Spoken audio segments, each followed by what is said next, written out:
오늘 주신 말씀은 사도행전 20장 13절에서 16절까지 말씀입니다.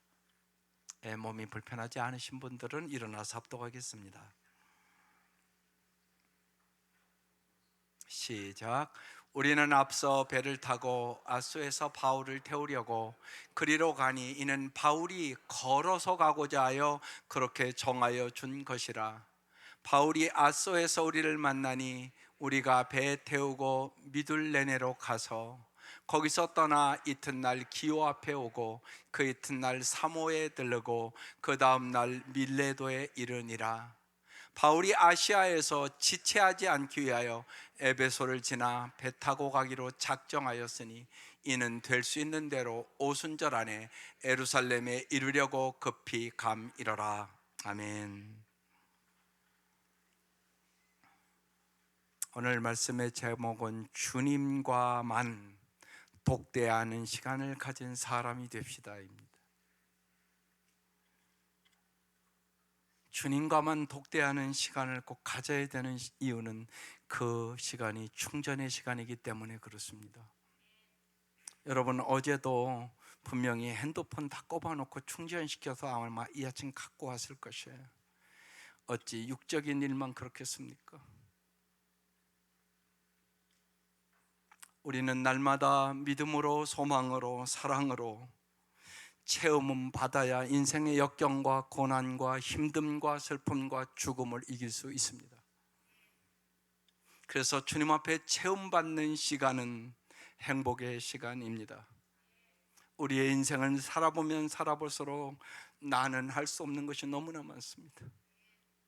그때마다 하나님 앞에 독대하는 시간을 가지면 하나님은 말씀해 주십니다. 하나님은 모든 것을 하실 수 있다.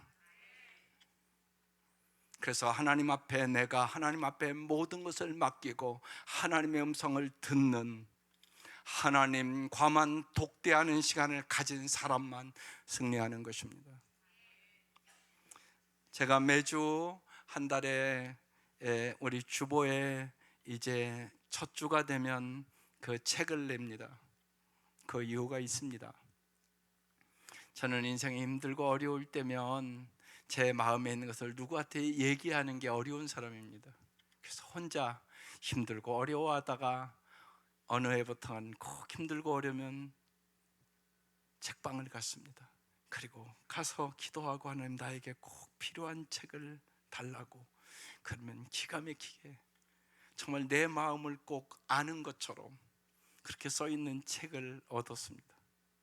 그리고 끊임없이 그 책을 읽으며 그 어려움을 이길 수 있는 힘을 얻었습니다.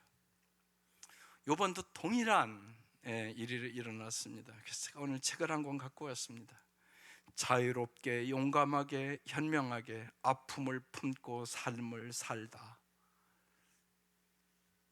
여러분이 잘 아는 대로 지난 여러 가지 마음의 어려움이 있어서 책방을 갔습니다. 그리고 기도했습니다. 그런데요, 내 얘기 같은 게 여기 써 있는 것이에요. 아내가 중환자실에서 지난 일주일을 제 인생에서 가장 자유롭고 용감하고 현명하게 아픔을 품고 삶을 사는 아내를 바라보며 절망적이고 간절한 시간이었습니다. 기관지에 삽입된 튜버로 인해 아내는 한마디 말도 못하고 물 한 모금도 마실 수가 없었고 양팔은 묶여 스스로 꼼짝할 수도 없는 지옥 같은 현실 속에 있었습니다. 모든 검사 수치는 아내가 당장 죽어도 이상하지 않을 만큼 안 좋았습니다. 길고 고통스러운 밤들을 보내며 이렇게 헤어질 수는 없다, 작별할 시간이라도 달라 했던 기도를 하나님은 들으셨던 것일까요? 아내는 기적처럼 회복되어 일반 병실로 옮겨졌습니다.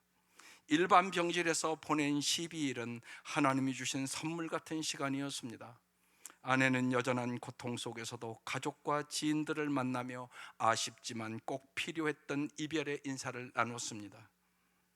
그리고 2025년 2월 17일 55세로 아내는 평안한 숨을 끝으로 고통 없는 세상으로 주소를 이전했습니다. 아내가 마지막 쉼을 이 땅에서 쉬던 그 순간 병실에는 이런 노래가 흘러나오고 있었습니다. 다 내게로 오라, 모두 나에게 나오라. 그 무거운 짐을 내려놓아라. 내 너를 지키니 너를 쉬게 하리니 너의 영혼을 편케 하리니 무거운 짐진 사람은 다 내게로 오라. 너희 영혼이 쉼을 얻으리라. 늘 잊고 쓰던 삶을 살았던 아내가 마지막까지 품고 있던 네 번째 책이 바로 이 원고입니다. 그 남편이 아내를 보내고 정말 말로는 형용할 수 없는 그 고통을 이겨낸 책이에요. 참 신기합니다, 저는.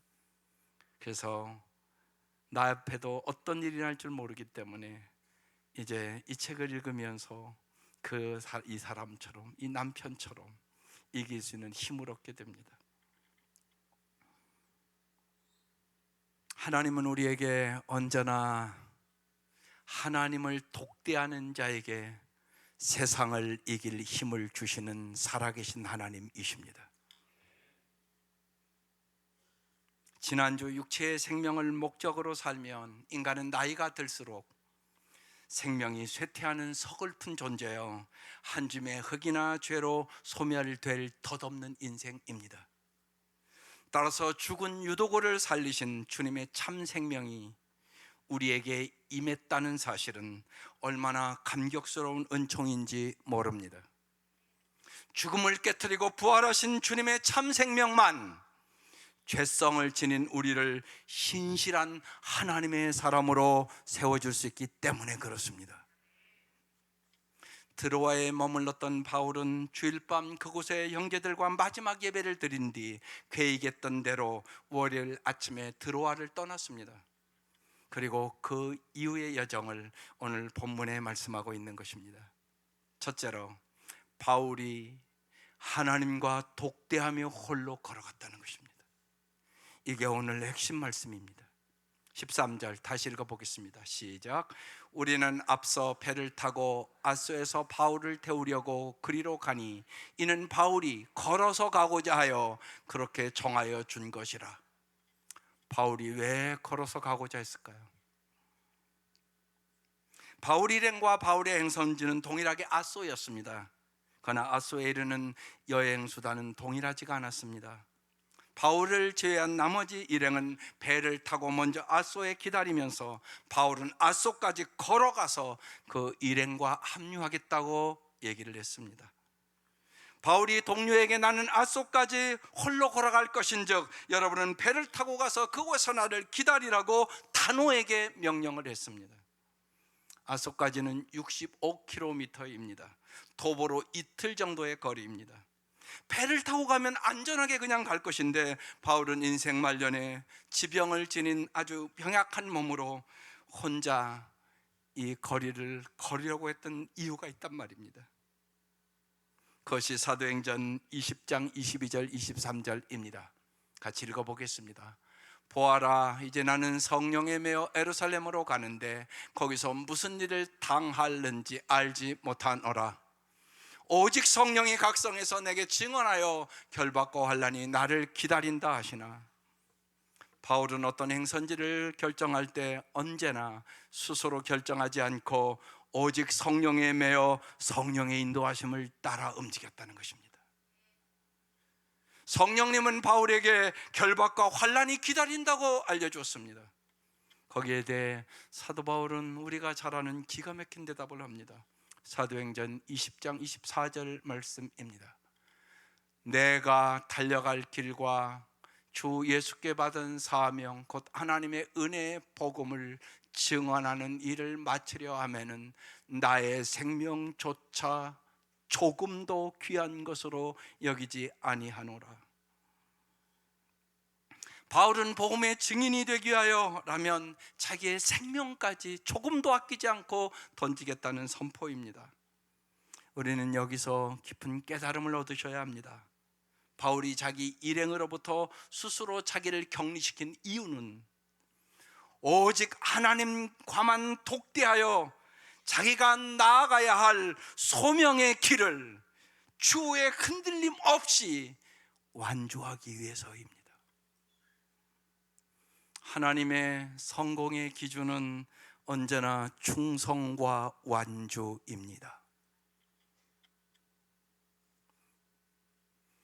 예수님도 제자들로부터 자발적으로 자기를 격리하시어 홀로 하나님 아버지를 독대하며 하나님 앞에 우리를 구원하기 위하여 기도하십니다. 그 기도가 우리가 잘 아는 누가복음 22장 42절의 기도입니다. 같이 읽겠습니다. 시작. 이르시되 아버지여, 만일 아버지의 뜻이거든 이 잔을 내게로 옮기시옵소서. 그러나 내 원대로 마시옵고 아버지의 원대로 되기를 원하나이다. 예수님의 바람은 십자가의 죽음의 쓴 잔을 마시지 않는 것이었습니다. 그러나 예수님은 하나님 아버지와 독대하여 십자가의 죽음이 하나님의 뜻임을 알고 그 죽음의 잔을 온몸으로 마시는 십자가의 구주가 되셨습니다. 그래서 오늘 여러분이 이 자리에 앉아 있는 것입니다. 예수님은 평소에도 새벽이면 한적한 곳으로 나아가 하나님과 독대하셨습니다. 인간으로 이 땅에 오신 예수님께서는 자발적인 자기 격리를 통하여 기도의 사역을 완수하시는 힘을 얻었다는 것입니다. 예수님께서 기적을 베푸시고 능력을 베푸시고 사람들에게 인기를 끌 때마다 대중을 피하여 홀로 어디론가 가셨습니다. 밤이 맞도록 혼자 산에 가서 기도하기도 하시고 새벽 오히려 미명에 한적한 곳을 찾아가셨습니다. 예수님은 홀로 하나님과 만나는 시간을 언제나 가졌다는 얘기입니다. 여러분 모두에게도 사역자는 말할 것도 없고 하나님과 대면하는 고독한 시간이 반드시 필요하다는 것입니다. 기도인의 영적 성장과 성숙은 하나님과 독대하는 자발적인 자기 격리, 그 고독한 시간과 정비례해야 합니다.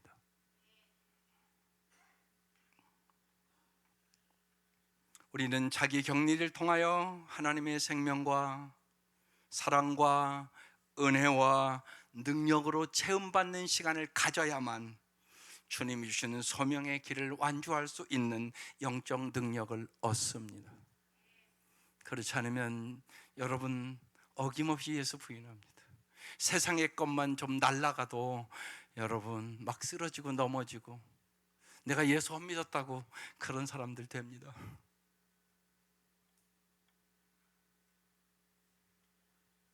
자기 격리를 통하여 하나님과 독대하는 사람만 주님이 우리에게 가르쳐준 자기를 부인하는 십자가의 길을 갈 수 있게 되는 것입니다.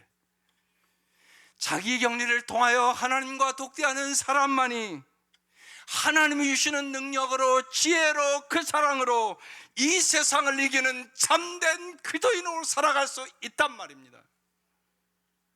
그렇지 않으면 주님을 바라보지도 못하고 자기의 형편과 처지만을 바라보며 자기의 무력감과 비참함 속에서 자꾸 섭섭한 마음만 생기고 섭섭한 감정을 품고 분노하며 쓰러지는 것이 인간이란 말입니다.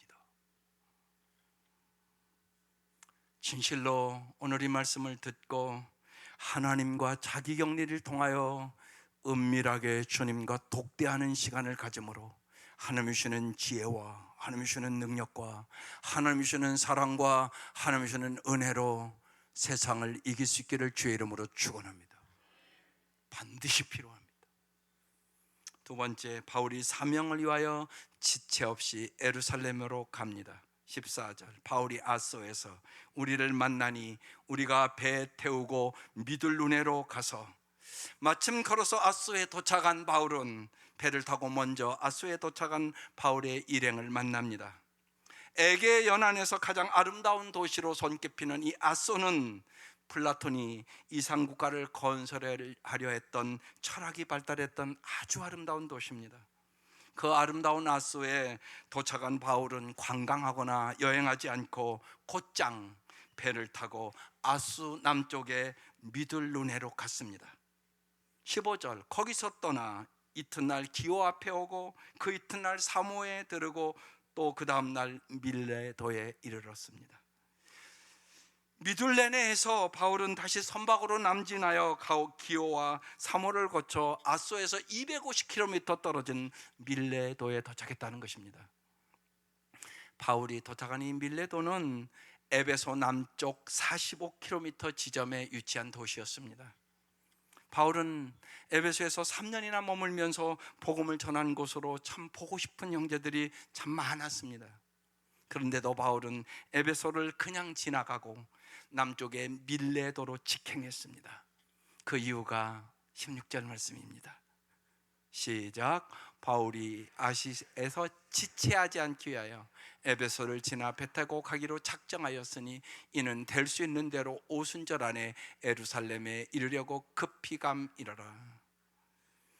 여기 지체하다, 헬라어로 시간을 낭비한다는 뜻입니다. 많은 사람이 시간을 세상의 헛된 욕망에, 태만에, 쾌락에 낭비합니다. 여러분은 진실로 여러분의 시간을 지금 어떻게 사용하고 계십니까? 바울은 주님의 부르심을 받은 후 단 한 번도 자신의 시간을 무의미하게 낭비한 적이 없었습니다. 언제나 주님 말씀 안에서 시간을 영원으로 건져 올리는 사람이 되었습니다. 바울은 어떤 환난과 핍박을 당하는지 알 수 없지만 주님의 뜻에 따라 지체 없이 예루살렘으로 올라가는 것, 그것이 자기의 사명임을 알았습니다.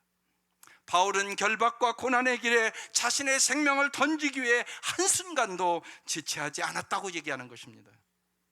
바울의 인생의 궁극적인 목적은 자신의 일신의 영화가 아니라 이 세상을 새롭게 하는 주님의 도구로 마지막까지 쓰임받기 원했던 것입니다. 바울이 그렇게 그런 결단과 실행의 삶이 가능했던 것은 무엇에 있었을까요? 바울이 자신을 격리시켜 하나님과 독대하는 사람이었기 때문에 그런 것입니다. 언제나 하나님의 음성을 들었다는 것입니다.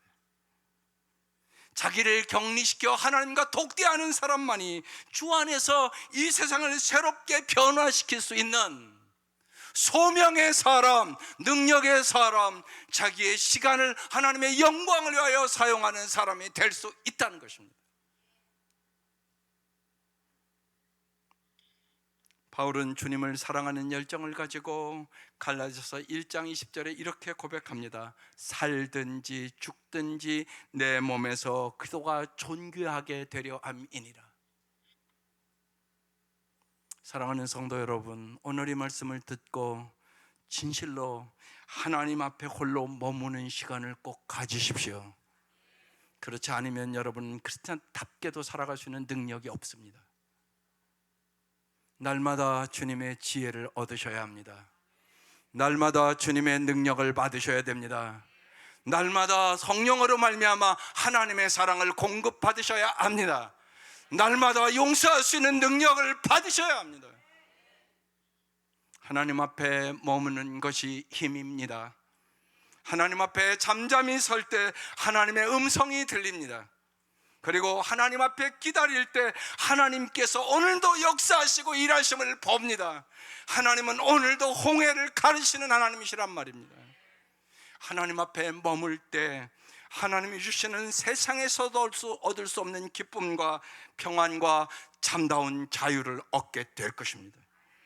하나님께 기다릴 때 하나님께서 우리의 인생의 방향을 가장 아름답게 가르쳐 주시고 그 길을 갈 수 있는 새 힘을 공급해 주신다는 것입니다.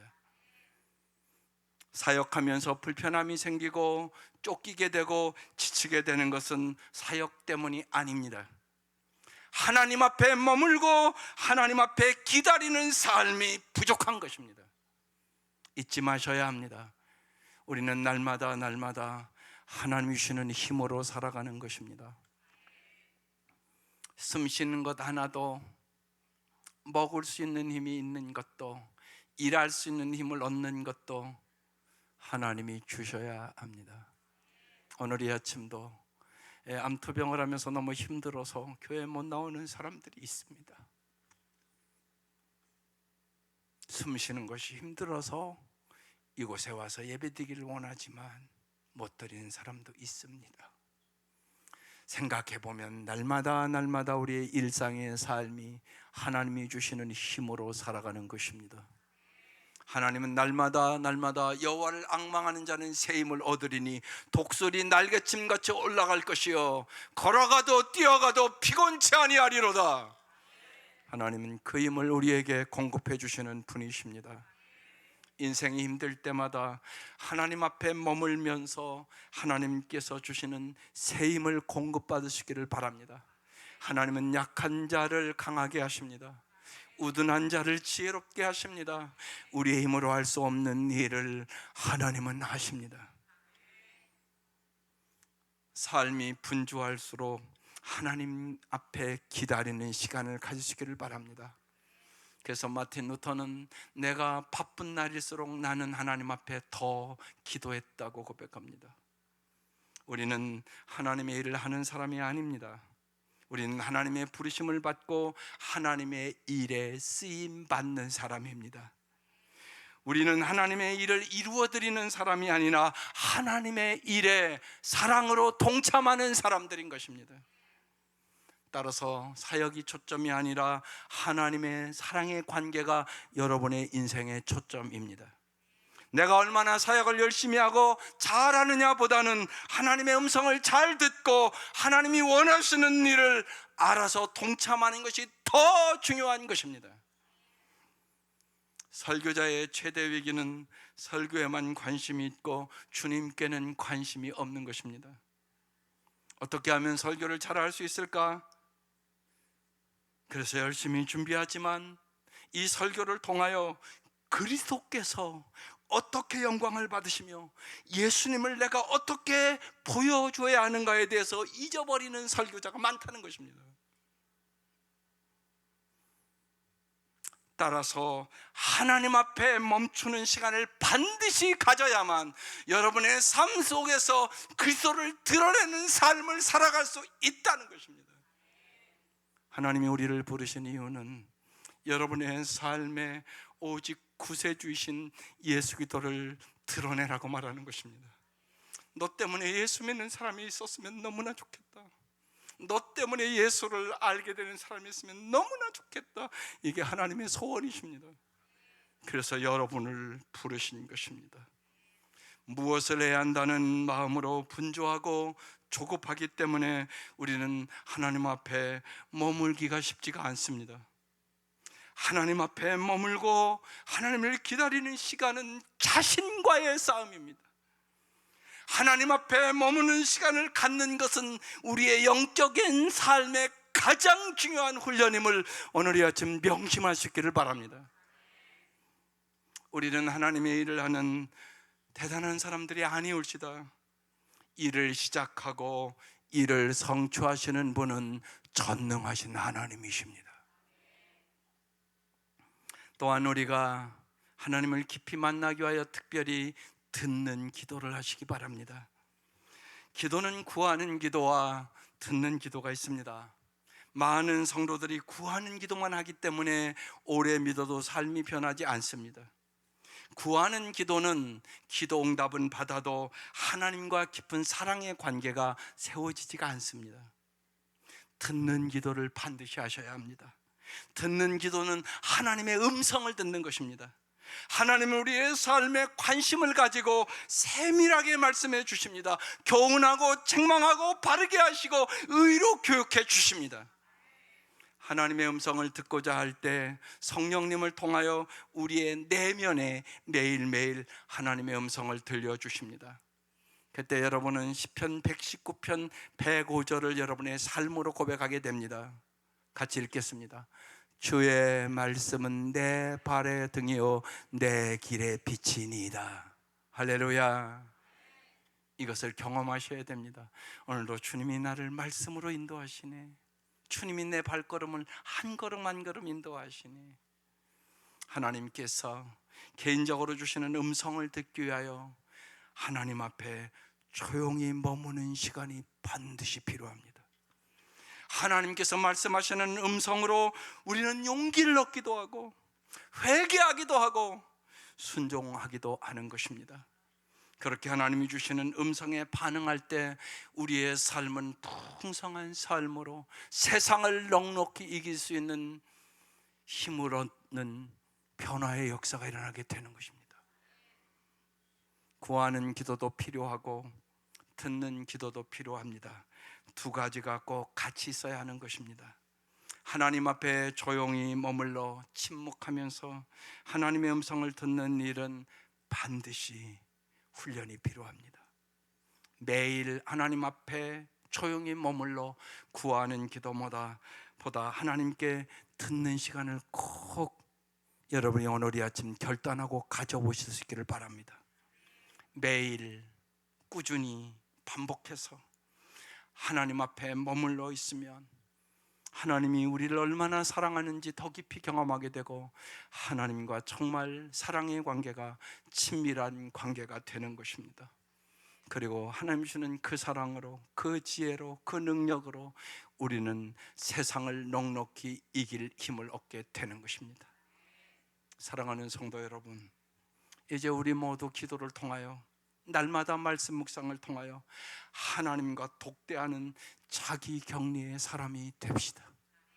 하나님을 독대하는 자기 격리를 통하여 하나님의 강하심으로, 하나님의 능력으로, 하나님의 진리로, 하나님의 지혜로, 하나님의 풍성으로 꼭 체험받기를 바랍니다. 주님 주시는 능력으로 두려움과 인간의 헛된 욕망을 이기고 시간을 낭비하지 않고 영혼을 건져 올리며 이 시대와 세상을 새롭게 변화시키는 사도 바울, 하나님의 사람으로 살아갈 수 있기를 주의 이름으로 축원합니다. 기도드리겠습니다. 이 시간 결단의 기도하는 시간입니다. 매일 주님과 독대하는 시간을 5분이라도 10분이라도 갖겠다고 이 시간 결단하시는 시간입니다. 주님이 주시는 힘과 주님이 주시는 지혜와 주님이 주시는 능력과 주님이 주시는 사랑과 주님이 주시는 용서의 마음을 주님이 주시지 아니하시면 우리는 사실 인간답게로 살아갈 수 있는 힘이 없습니다. 이 시간 주님 앞에 내가 주님과 이제 독대하는 시간을 하루에 몇 분 갖겠습니다. 주님 도와주십시오. 그리고 나의 모든 필요를 공급해 주십시오. 간절히 기도하시기를 바랍니다.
하나님 아버지,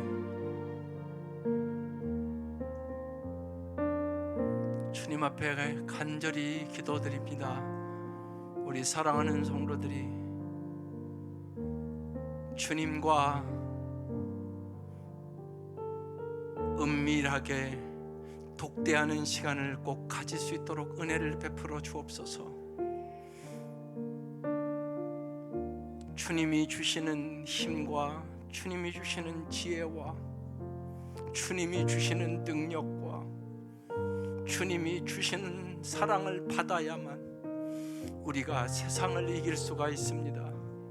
주님 도와주시옵소서.